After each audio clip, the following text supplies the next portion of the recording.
you may want to consider turning off your video camera and taking your name off of your screen. If not, we are glad to be here with you and to share this with you. Shabbat Shalom, everyone, wherever you are. Shabbat Shalom. Everybody unmute and say Shabbat Shalom. The chorus of Shabbat Shaloms is perhaps the Shabbat best Shalom. part. Shabbat Shalom. Shalom. Shabbat Shalom. Shabbat Shalom. It is so good to be here with you at this totally text Shabbos. As I was saying before we started our live stream, we'll have a couple of blessings together as if we're sitting at a Shabbos table. If you want to eat throughout this service, that is the benefit of the Zoom service. We'll get a chance to study and then we'll get a little chance to pray together in community at the end. So while we are turning to our blessings, and I have to say, this is the least favorite sentence that any clergy person I know utters, I am going to ask you to mute yourselves during the first part of the service, as well as the last part of the service. So during the liturgical portions, Zoom can't take all of our voices singing together, but I can't take the idea of us not singing together. So I want to say that as somebody who occasionally lands off the note that I'm aiming for, I think that these little boxes and the mute button are kind of a miracle, because I, for months, have been singing at just unbelievable volumes. I mean, really just belting it out. And you know what? You feel a little better because you breathe a little deeper. So even if the temptation is to be quiet, you know, you're just singing at home and it's not quite the same, I'm going to encourage you to sit yourself up a little bit. Take some of those big Shabbos breaths. Give yourself a stretch.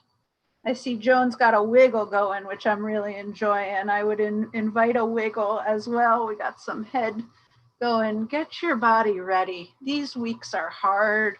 We spend so much of them in front of our computer, and you know, Shabbat is about separation. So this question of how you separate the sacred from the rest of it when you're using the same device is a real question for us to figure out, and not one that I think we have the an easy answer to.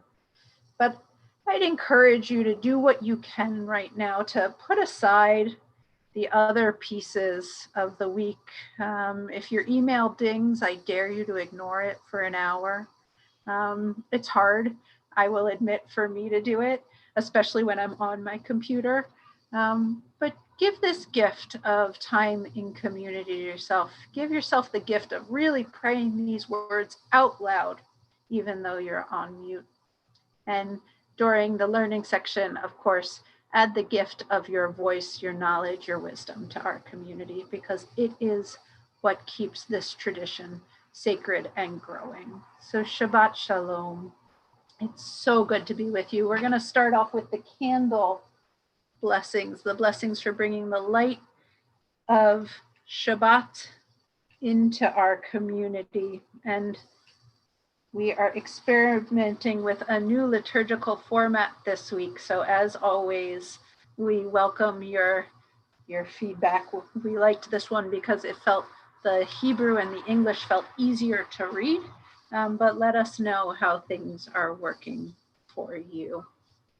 Can you all see my candles? Can somebody nod? Yes, okay.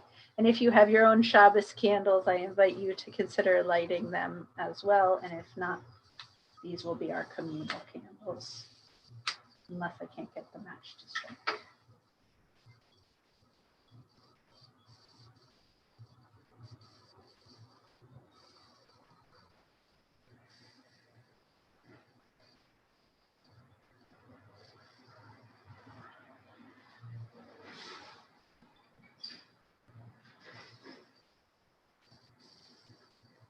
Baruch atah Adonai Eloheinu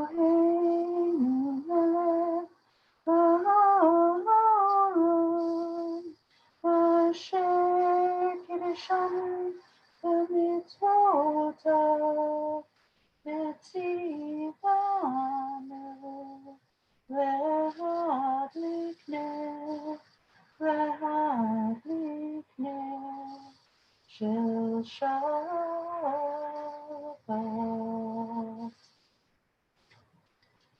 Shabbat Shalom, everyone. Let's all wish each other a Shabbat Shalom, sending our love and our kisses and our waves to each other.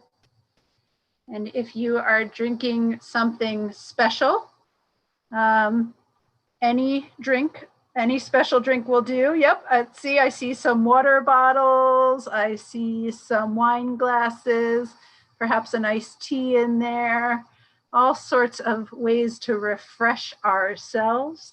We offer this blessing, I will say, over Hagafen, the fruit of the vine, because I may or may not have a full cup of wine to share with all of you this evening.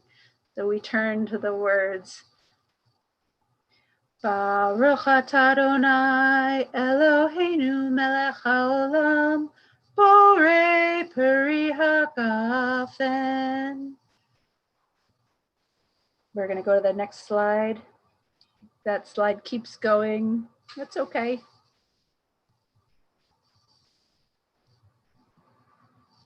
Baruch atah Adonai Eloheinu melech haolam asher kiddushanu b'mitzvotav v'ratzavanu v'shabbat kodsho v'ahava ratzon hinchilanu zikaron lema'aseh v'reishit ki hu yom techila lemikra kodesh zecher letziat Mitzrayim kivanu v'charta v'otanu kidashta mikol ha'amim v'shabbat kodecha v'ahava uvratzon inchaltanu Baruch atah Adonai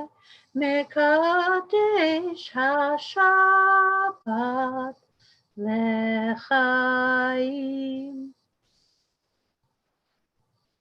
I love the water bottles that are part of this opportunity. These are great. And then, in case this is the time when you eat Shabbat dinner, I brought a challah. I'm going to move these candles out of the way. I know many of you have seen me when I get excited about a text, and it usually involves a lot of arm waving. So that could be a dangerous situation. I have a very lovely homemade, not my home, but somebody's home, challah from Kebrada. So if any of you have a challah, I invite you to take it out as well. And I did get into challah baking as part of the quiet months in the late winter, but I have found the heat of summer has taken the joy out of the 375-degree oven. So Kebrada does a beautiful challah. So I'm going to invite you, reach your fingers to your camera as if you're touching this beautiful challah, so we can all be joined and connected together. Baruch atah Adonai Eloheinu melech haolam hamotzi lechem min haaretz. Amen. I will take a bite, but only a little one because you can all hear me chew. It is so good to be with you all this evening as we move into the study and learning portion of our Totally Text Shabbat. I'm going to put that bag over there so the crinkling ceases. And I am going to invite Dan. Dan Ottenheimer is my fearless co-leader, digital co-leader this evening. I so appreciate those who have technical know-how well beyond my own, who can make things happen. And so thank you so much, Dan.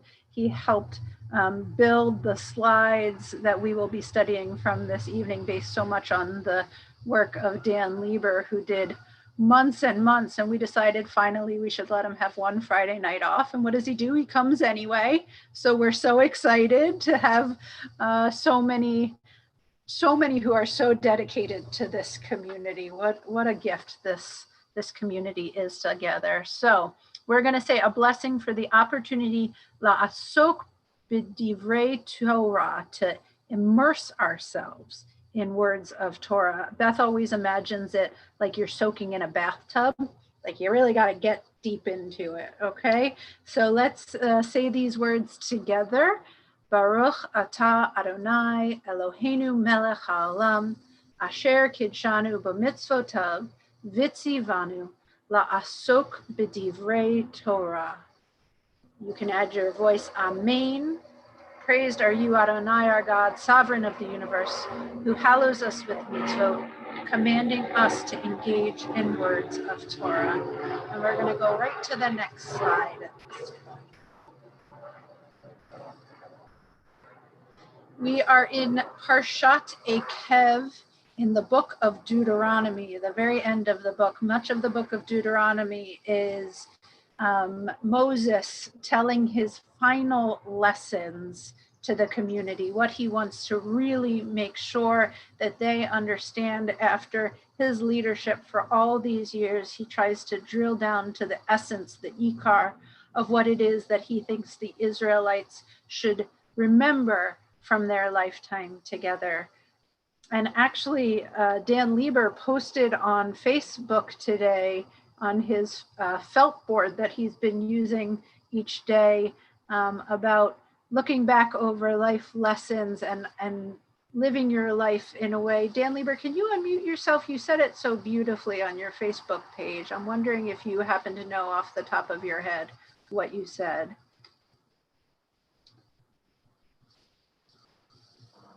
So today's saying is pause to reflect on core values and priorities.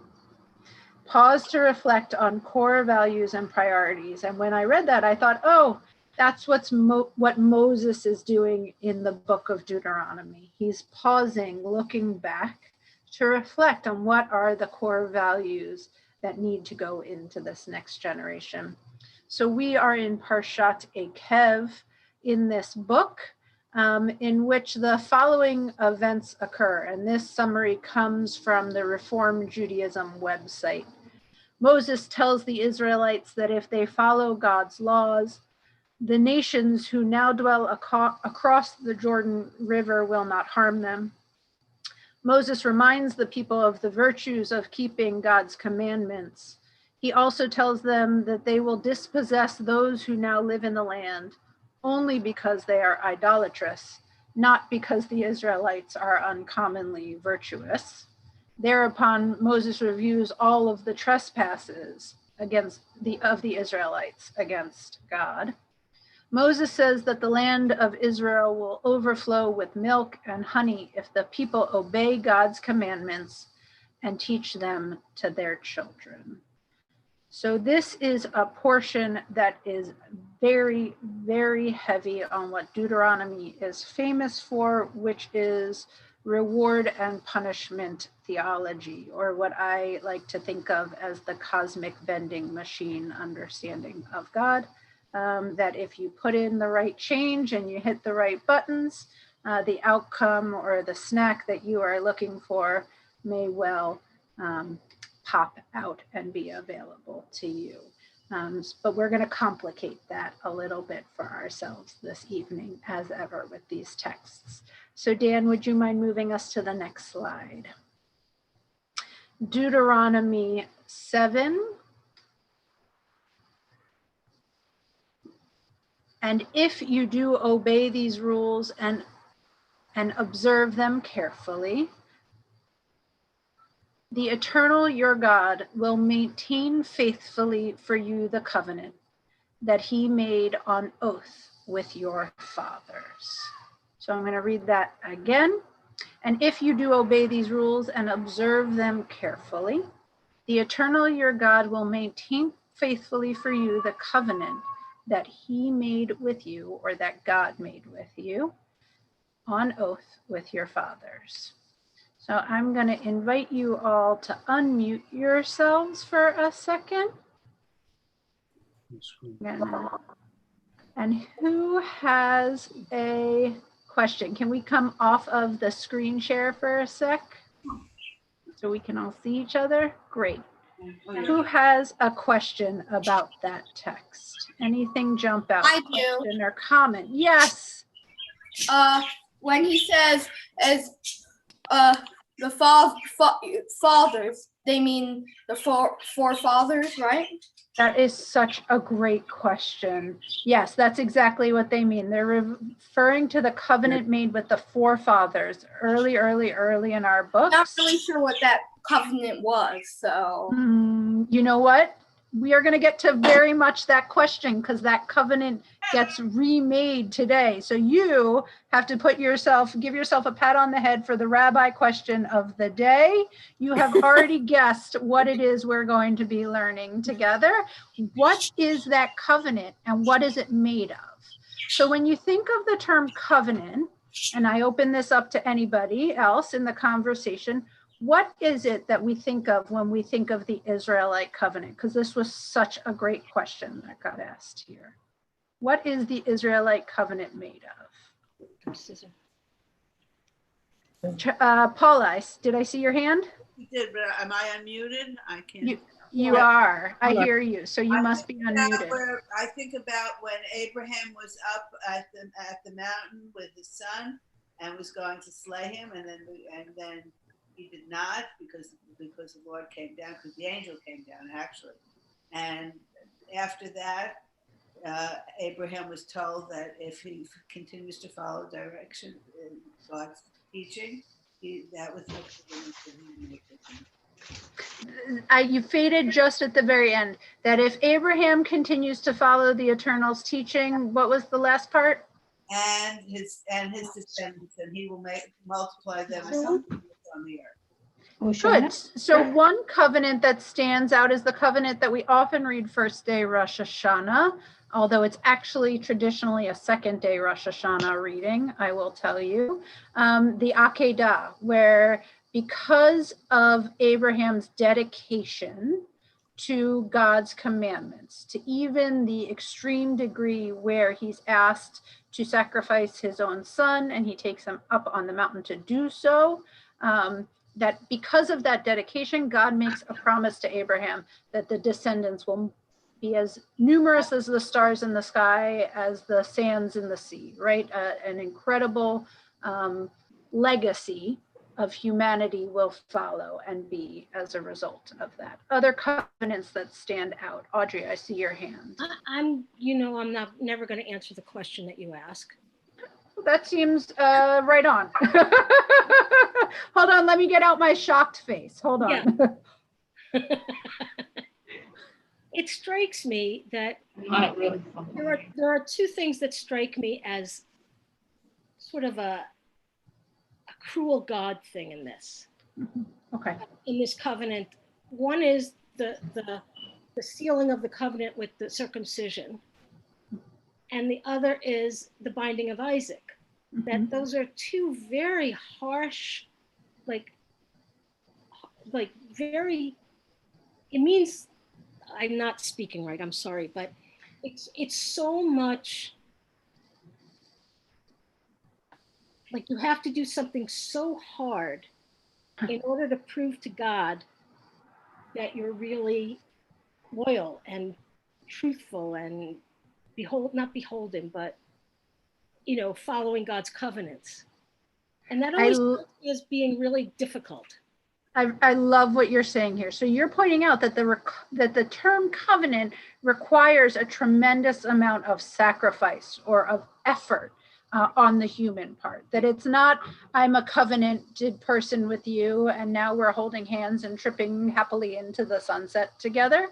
But to be in covenantal relationship is to have chosen and sacrificed in some way for the relationship is, and in the both of the cases that you're pointing out there, Audrey, what you're pointing out is that there's a physical sacrifice to it, could be a painful sacrifice to it, that this is not sacrifice like, oh, I gave up my second cup of coffee in the morning or my fifth cup of coffee in the morning. Fasted for a full day on Yom Kippur, It's right, that this is serious work that has to go in as a result of this. I see more hands jumping into the conversation, which I'm delighted by. So I'm going to invite the Andy and Judy. Did I see one of your hands? You're sitting so close, I couldn't tell whose it was. Well, exactly, Andy. I'm just thinking back to our beautiful Yom HaShoah service. That's kind of still fresh in my mind. And thank you again, Alicia. No, you meant two. Oh, Tisha B'Av. Tisha B'Av. What did I say? Yeah, I said Yom HaShoah. Yeah, I meant That's a memorial of destruction. Yeah. Mm-hmm. Well, it just seems like there's so many times that the Israelites blew it through history, and also I think Andy and I were reading Jeremiah a few weeks ago. I think that was one of the Haftorahs, and it just gets so depressing, and it's just so hard to keep the covenant. Good. So I love what you're pointing out here, along the lines of what Audrey was saying. Covenant is not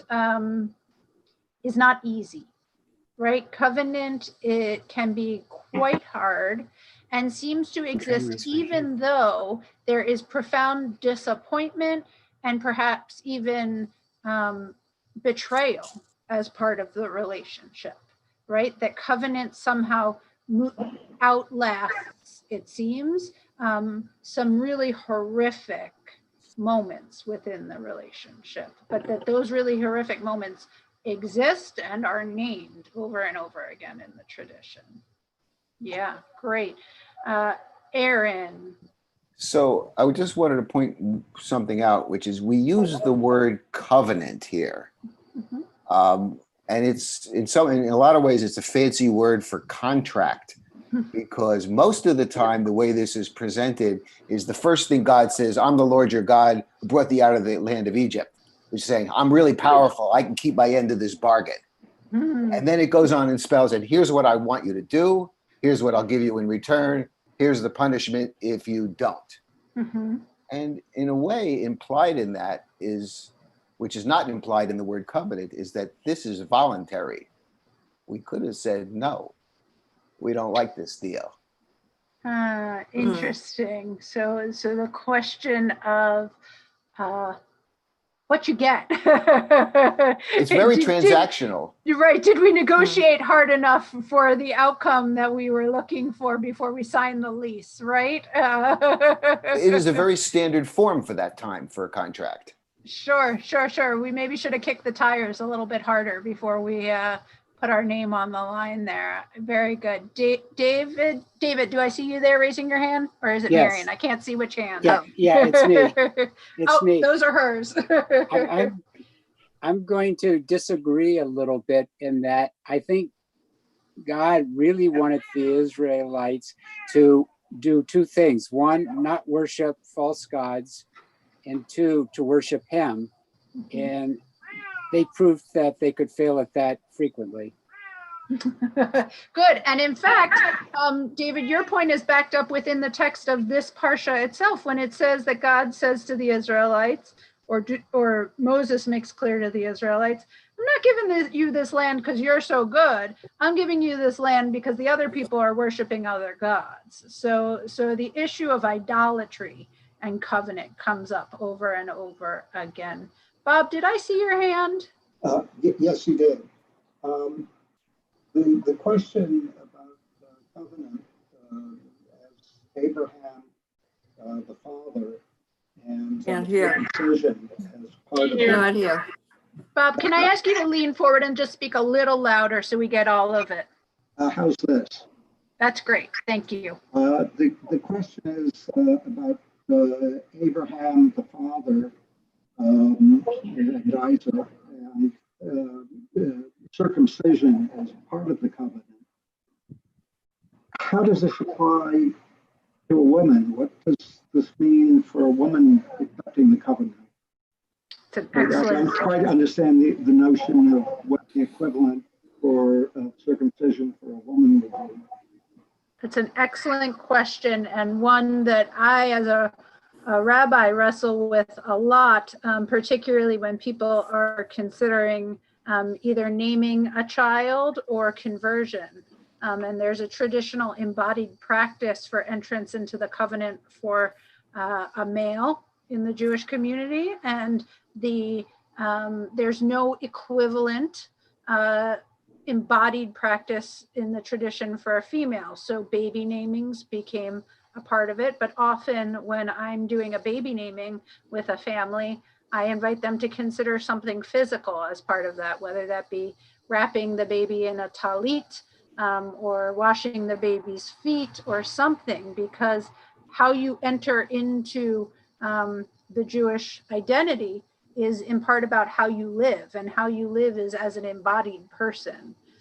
There are also lots of questions about the covenant and its application to women because of the way the texts of the giving of Sinai, the giving of Torah at Sinai are written. The language seems dedicated to the men of the Israelite community. And the question from a feminist reading is, what does that mean about the women? Were they there? Were they not there? Were they assumed to be there?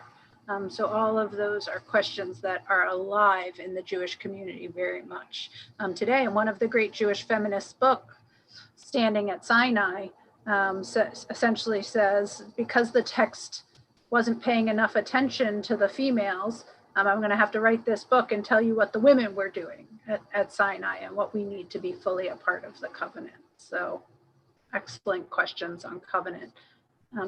Charlie. In this discussion, I can't help but think that when we talk about God's covenants, or the covenants we make with God, none of them are easy, but the human nature is such that anything hard often gets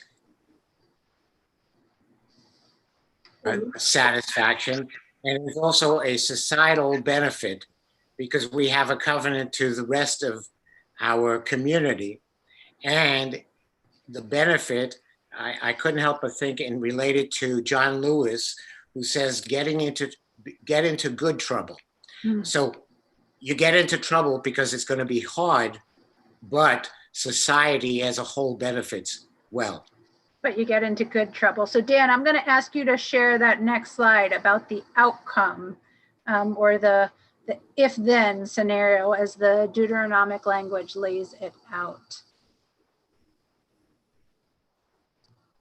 So, and if you do obey these rules and observe them carefully, notice I'm translating Yud Hey Vav Hey as eternal when I'm translating, but the English here reads a gendered name for God. So if you obey these rules and observe them carefully, the eternal your God will maintain faithfully the covenant that God made an oath with your fathers. So that, as Charlie was saying, if you put the energy and the time and the work into the relationship, you can expect an outcome that is reasonably good or positive, right? So the language of Deuteronomy follows very much where Charlie's thinking went on the, well, yeah, it's a lot of work, but you have to put something in. I'm noticing a whole chat on a whole stream on the chat function about how we should, what's the symbolic way to enter women into the covenant, and I'm loving that conversation going on. So glad we're sparking ideas. But I want to draw your attention to the second line here of the Hebrew for Andy as a longtime student of Hebrew in particular. Vishamar Adonai Elohecha, and God will guard you. Ve'et brit, et habrit, et the covenant, ve'et hachesed. And it says, and the chesed, okay? Translated as faithfully, but really it's with, oh, no. They translated as faithfully, but really it's with loving kindness. Good. So, loving kindness to us. So good. So translation matters a lot, and how you translate the Hebrew matters, and will change your reading of it. So the translation that I was able to grab off of Sefaria, which is my favorite online website. Jacob, I'm going to get to you in 1 second. I see your hand, and I promise I'm going to call on you. Let me just finish this idea, and I'm going to come right to you, okay? So can you just write it down or tell your mom in case you forget it? Because that always happens to me when I have to wait. So there's this idea that God is going to guard something. Et habrit ve'et hachesed. He's going to guard whatever et habrit and et hachesed is. And the translation in Sefaria says, I'm going to faithfully guard it for you. It makes a kind of an adverb, but as Andy points out, it's not quite an accurate translation. So Andy, what did you think the translation from your reading of it might be? Oh, chesed, we don't need to translate that. Well, yes, lots of people need chesed. So chesed is loving kindness, right? And so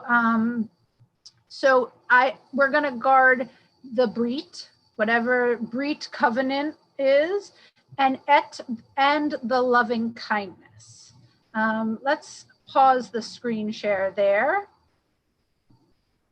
And I'm going to ask you all a question, but we might get off topic because I'm going to ask Jacob his question first. So I want you all to remember the question.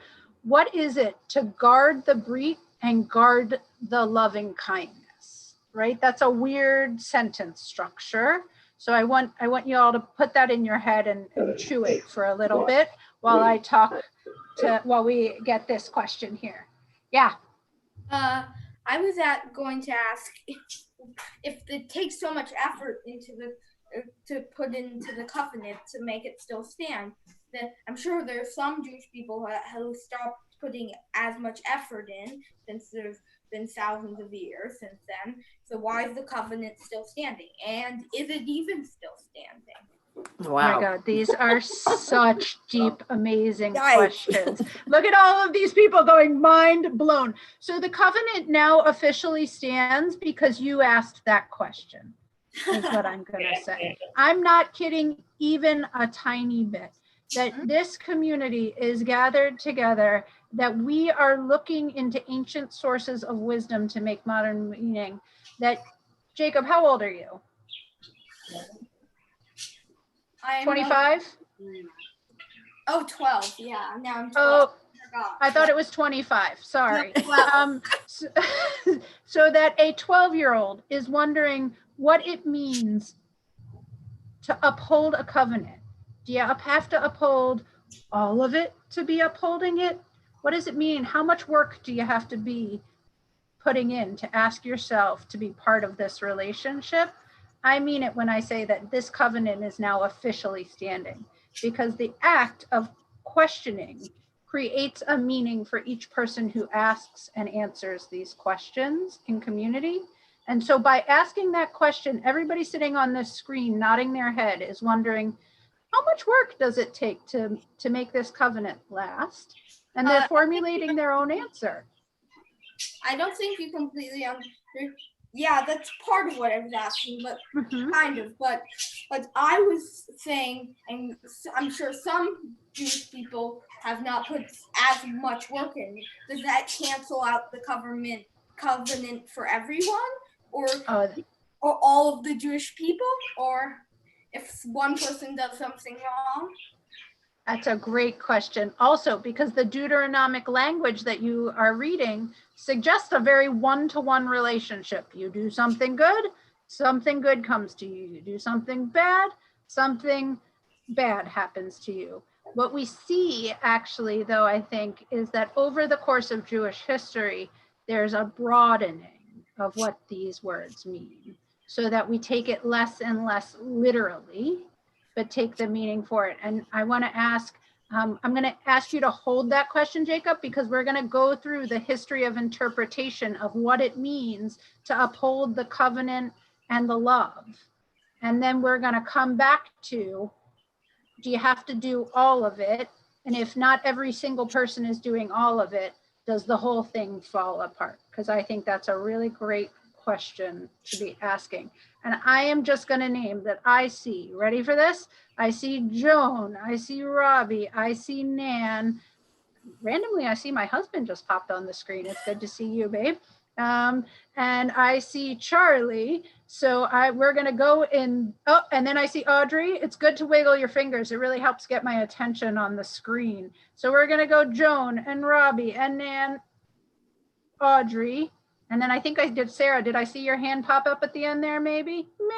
So we're going to go through all 5 of those comments in that order. Anybody who remembers the order gets a prize. I go first.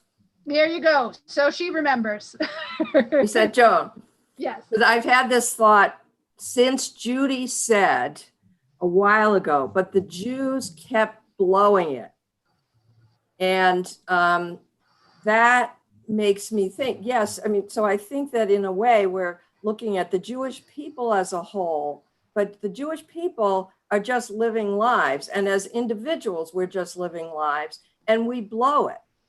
We blow it in our own personal lives. Mm-hmm. And I think this kind of gets back to Jacob's excellent point is, yeah, there are going to be parts of the Jewish people who are going to do stupid things. That doesn't mean the entire covenant needs to be gone. I mean, I have to believe that, right?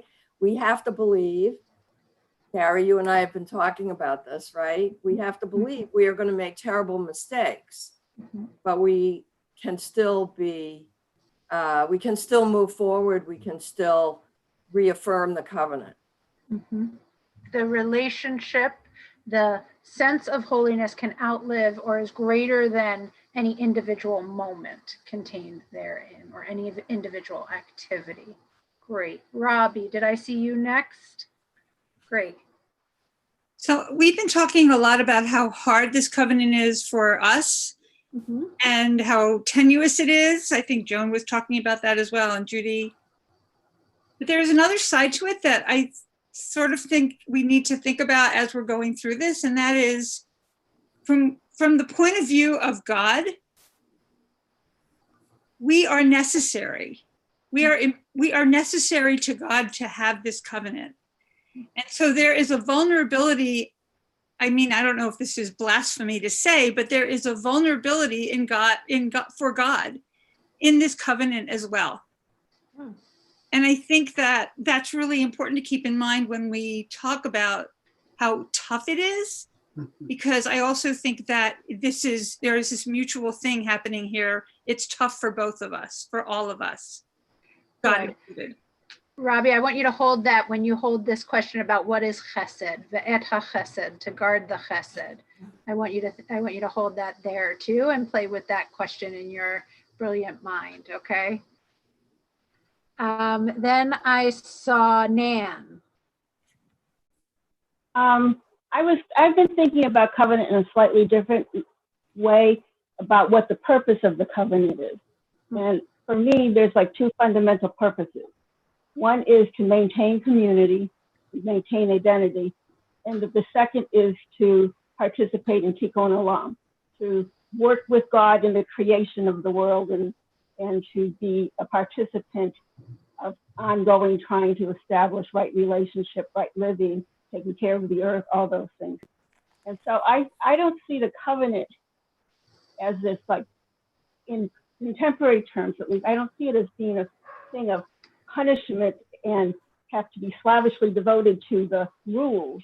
I see it more as having to have a great intention and commitment to staying within community, to maintaining an identity, but then to participate in this creation of a world of loving kindness and to bring that into all of our life as both as a community and as individuals. And we are human, so you're never going to do it perfectly. And there's always going to be times that you pay less attention or are feeling capable of doing that. But I do think that it's so easy when reading the Torah to get lost in the kind of legalese and the kind of the punishment and rules and what the purpose of all. So that's it. So Nan, I want you to remember Rashi, okay? So Robbie is going to remember Chesed. Nan is going to be Rashi. Because you all are doing about 2,000 years worth of interpretive work right here in about 10 minutes, amazingly. Audrey, great. I'm going to follow on from what, I can't think of everybody, Judy, Joan, and then Robbie. And what I was thinking is that you don't have to be perfect. You can't be perfect because otherwise you'd be God. And you're not God. You're in the image of God, but you're not God. And there are so many places in the Torah that are not about punishment, but they're about forgiveness. And I feel like we're allowed, even as a people, to come back and still be in the covenant after, big mistakes or failure to keep the covenant. And I think of the golden calf, where some people were punished, but other, with the Jews as a people were allowed, the Israelites, and then the Jews were allowed to continue within the covenant up till now.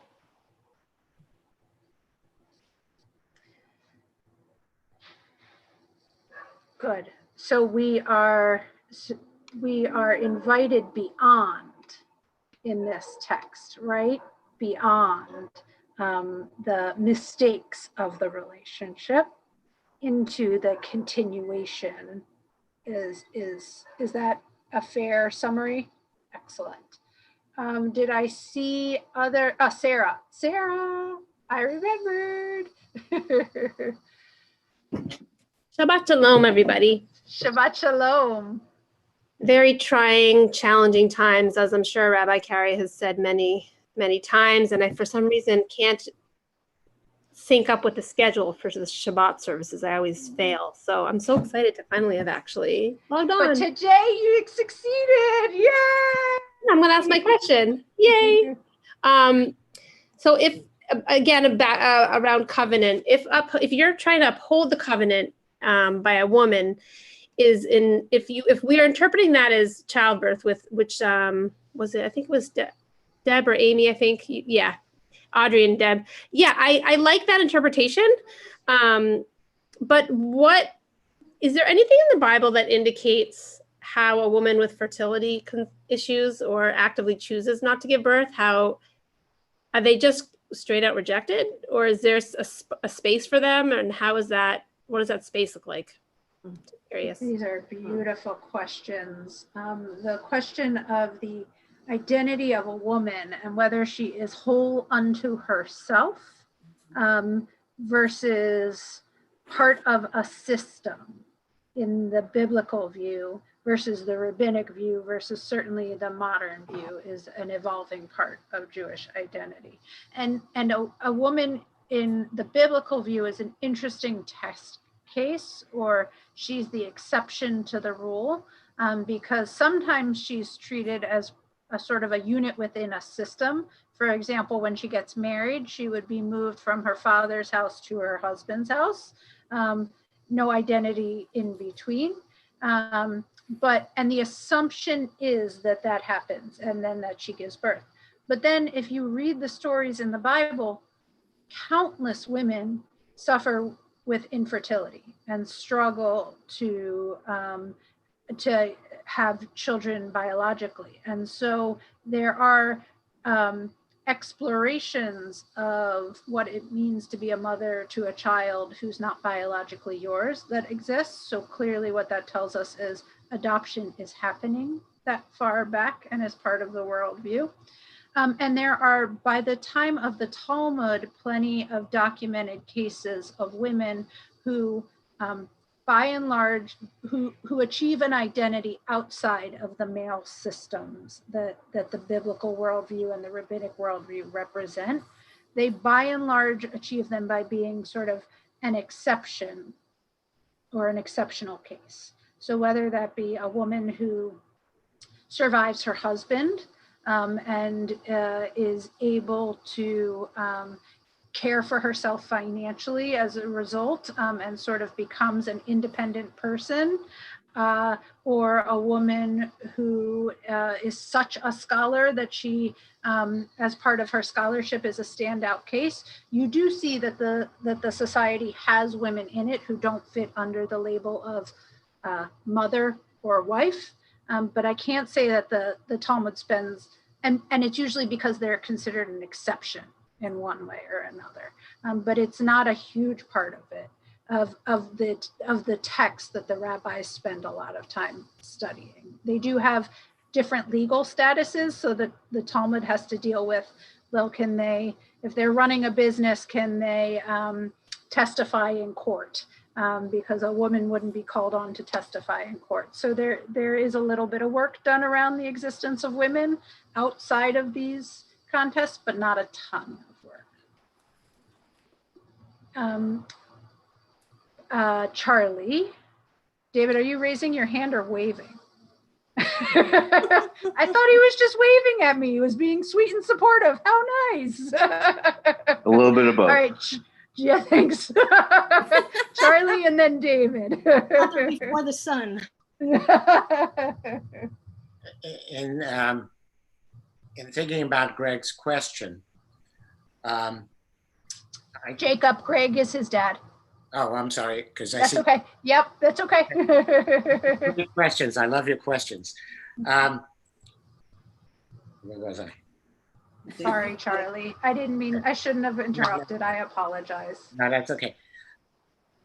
In this reading and in many readings in terms of the covenants, so in this case, we have Moses talking to the individuals, all of us individually, through from what God told us.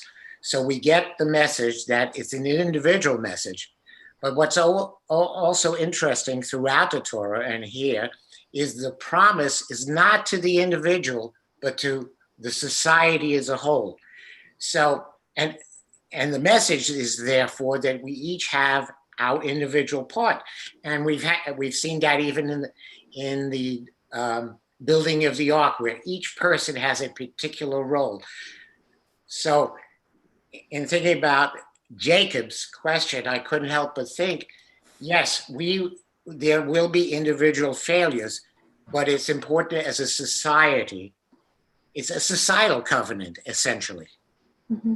Beautifully said, David. And then we're going to go back to the text because we do have a little bit more to do, and I am running out of any kind of light behind me. I was just going to say I'm lucky. I have a wise dad and a wise wife. That's good. Good. Lead with that often. But also Ark, yes, because I've been thinking about, isn't another covenant the one with Noah? And in some ways it's a complicated case because there's destruction and then there's the value of life afterwards. So I was just thinking about that, and if I recall, the rainbow represents the covenant. Is that right? Mm-hmm. So I don't have much to say beyond that, but other than that, I was thinking about that and the complicated nature of that story. Good. So covenant is not just the Abraham, the Brit is not just the Abraham story having to do with the Akedah. There are many Brits or Britot, if you wanted to do the Hebrew correctly, throughout the Bible, as David's pointing out. The Noahide Covenant, which is a covenant with all the world, not just the Israelite community, that mass destruction will never come again, despite the fact that it already happened. And there are different, the covenant that exists at Sinai, that is made at Sinai, as opposed to the covenant with Abraham. So there are different covenants all of which, or many of which are about, I have a bug, many of which are about ongoing relationships, despite or in the face of, or somehow even incorporating the knowledge, the awareness of the mistakes, as Jacob pointed out, the people who aren't going to do their part, the destruction, the hardship, all of the things that we spoke about at the beginning, those somehow exist inherent in the covenant and not separate from, not in spite of the covenant, right? So I'm going to come back, and I know there's more comments because y'all are unbelievably good at this, but I'm going to come back to Robbie. And I'm gonna, she talked about loving kindness, and I'm gonna ask Dan if we can get to the slide that has a I think it is slide number 10, perhaps, in our deck.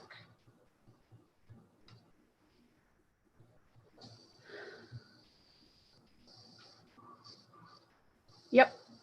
So Rabbi Cari Kaplan wrote a translation of the Torah called the Living Torah, and translated that line, if you obey the rules and observe them carefully, the eternal your God will maintain faithfully the covenant that God made. Very much, I think, in line with what Robbie was interpreting it to remind us about. So Robbie, will you unmute yourself and read this Rabbi Cari Kaplan translation? Sure. God, the eternal, will keep the covenant and love which God made an oath to your fathers. So what is God promising in this relationship? Love. Love, right? Loving kindness. You know, it's interesting. You were talking about how Moses, in Deuteronomy, we reflect on core values. Mm-hmm. And here it is, right? This is the core value. And it's as if that sort of connects us with God. That's a give and take. Mm-hmm. That goes back to what I was saying about God being vulnerable. That loving kindness is something we pledge to God and God pledges to us. Beautiful, exactly. That there is a real movement. If you think of love as an energy stream that goes between God and the people Israel, and that is as much a part of the relationship as covenant ideas are a part of the relationship. Beautifully said. And then we're going to go, I think, to the next slide. I'm going to do this slide real fast, and then we're going to get to our own personal Rashi. So this slide is actually earlier, a parsha earlier, Ve'et Hanan, but I thought it related, where Moses is again talking about the Deuteronomic idea of covenant as going back and forth between two partners, and says, be sure to keep commandments, decrees, and laws that the eternal your God has enjoined upon you. And then the next line says, do what is right and good in the sight of the eternal. So the rabbis come along and they say, isn't that redundant? Isn't doing what is right and good in the sight of the eternal the same as keeping the commandments, decrees, and laws? And along comes Rashi on our next slide. I think, if I remember my slide deck, yes. Who was our Rashi? Who made Rashi in 10 seconds flat? I think it was Nan. It was Nan. That's right. That's right. Nan, will you read for us the English here? Do you feel comfortable, or I can read it? It's not exactly the clearest print. Francis says, and thou shalt do that which is right and good in the eyes of the Lord. And then Rashi's comments are, this refers to a compromise, acting beyond the strict demands of the law. Good. So Rashi comes along and says very much what Nan said, I think, which is it's not just about the details, right, of the religion and how you practice the religion. it's about going beyond those details. You have to think less about the rules and restrictions. Even in this Deuteronomic book, which is so heavily focused on rules and restrictions, there is this idea planted that that's not all religion is, that how you act in your body and your life and in your community, all of the things that Charlie was talking about, that getting into good trouble kind of work, that matters. And it does have an outcome. And Judaism does care about it. Judaism is not a religion just of faith. It cares how you act. But that it's not enough. Instead, you have to add this element, this chesed, this energy flow of love, to understand yourself to go beyond the strict adherence of the law, the strict regulations of the law. So I'm going to ask us to stop the screen share with that idea, hopefully planted in each of your hearts for this week. This question of how are you in this time being called to live up, as Jacob challenged us to, because each of us as the individual inheritors of this tradition, to understand the tradition, to ask what's our role in the covenant, and how are we acting in it, knowing that chesed is as much a part of the relationship as the relationship itself. Those are my questions to you for this Shabbat, as we turn to our prayers of chesed, of love and compassion and kindness. When we turn to the Misha Berach, our prayer for healing and wholeness. Can I just say, I love the number of cats who have been a part of our service tonight. I just feel that, I know everybody knows I'm a dog person because I keep dog cookies in my the congregation, so people should bring their dogs to me, because nobody ever brings me their cats, so I don't bring cat cookies. But this is kind of like an added benefit, is I got to see everybody's dogs, but never your cats. So this is like a whole benefit for me in this world. So while we're looking at silver linings, that's my silver lining. As we turn to these words, praying for healing and wholeness, for love to hold us through the difficult times. May the one who blessed our ancestors, Abraham, Isaac, and Jacob, Sarah, Rebecca, Rachel, and Leah, bless and heal our loved ones. May the Holy Blessed One overflow with compassion upon them, to restore, to heal, to strengthen, and to enliven them. May God send them a complete healing, healing of the soul and healing of the body, along with all the ill among all the people, all humankind, soon, speedily, and without delay. This week, our community prays for Mary Bishop, Hannah Byron and Lucas Radu, Ed Snow, Emma Watkins, Al Wycliffe, Lori Brown, Marlene Hale, Ruth Bader Ginsburg, Devorah Yehudit, Charles Macia, Adam and Nick Travis and Maureen Mortel, Emma Jules Charney, Ariella Korn, Alan Travis, Joanne Travis, Janice Weisenfeld, Sandy Samuels, Jerome Sachs, Louise Abaddon, Nadja Finkelstein, Joel Seiner, Andy Andriopoulos, Rosalind Hoffman, Joel Meeks, Judy Planchin, Audrey Roth, our prayers for your continued, we hope, journey to healing, Bernice Hutzler Stein, Tina Duffy, Debbie Gilman, Neil Daniels Midman, Abraham Lyon, William O'Brien,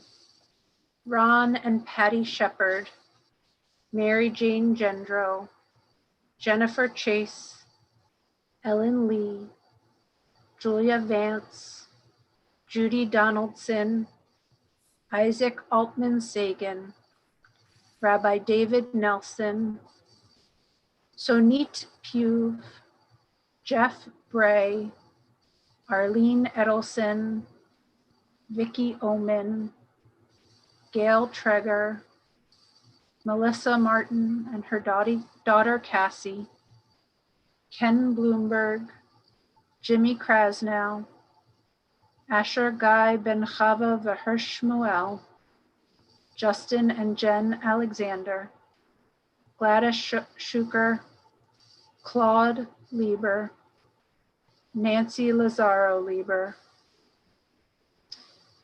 Bob Friedman, Kathy Nath, and Mason Lee. If there is somebody you are praying for, somebody in your heart who was not named on our communal list, I invite you to add the names in the chat function as we sing these words together. I'm going to have to ask you to mute yourself so we don't overflow Zoom with our words. So just check that you're on mute. When the world is sick, can't no one be well? And I dreamt we were all beautiful and strong. When the world is sick, can't no one be well? And I dreamt we were all beautiful and strong. Ana elna refana la. Ana elna refana la. Ana elna refana la. Ana elna refana la. Take one of those big deep breaths and join me in the English one more time. When the world is sick, can't no one be well? And I dreamt we were all beautiful and strong. When the world is sick, can't no one be well? And I dreamt we were all beautiful and strong. Please, God, help to heal us.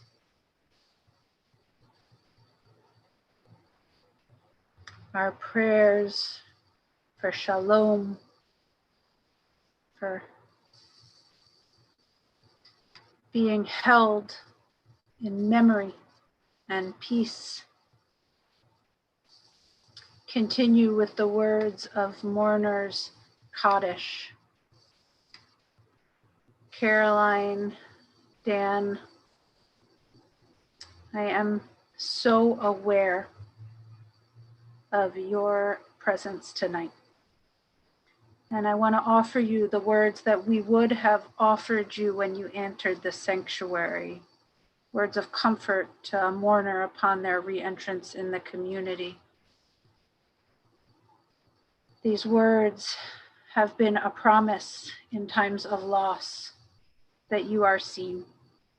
And Caroline, as you mourn your father, Dan, your father-in-law, whose life you shared with us so beautifully last night during the Shiva, we want you to know that even though we are each in our own Zoom boxes, our hearts are 100% with you. Please join me in these words if you know them. I will say them, and then I will say the English of them as well. Hamakom yenachem etchem betoch sha'ar avlei Tzion v'Yerushalayim. May God, who is the source, the place of peace, comfort you among all the mourners of Zion and Jerusalem.